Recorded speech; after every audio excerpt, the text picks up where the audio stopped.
You know, not to say I'm gonna have my son going around here holding baby dolls, but just think about it. Society is already raising that little girl that's 1, 2 years old to be a mother. Society is actually raising our men that, hey, listen, you're gonna have to go to work. You're gonna have to be a provider. You're gonna do something. All right. Some people even got basketball. You know, give them a ball or something. You know, let them play with that. But you know, so you see the indifference between the young baby girl and the young baby boy.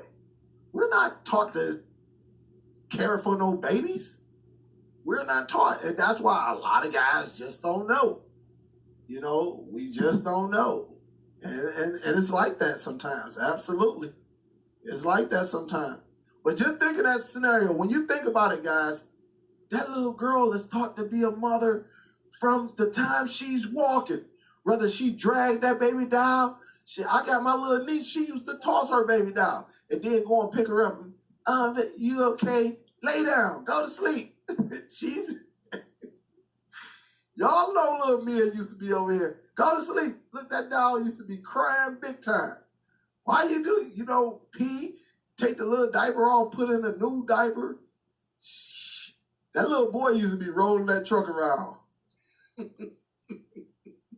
And that's just how it is. That's the difference. But from the time she's that little girl, from the time she's being raised to be a mother. Where us on the other end, we're not raised to be fathers. Yeah, we look at our dad, but them little girls is actually from the time they're walking. So just think about that. Think about that.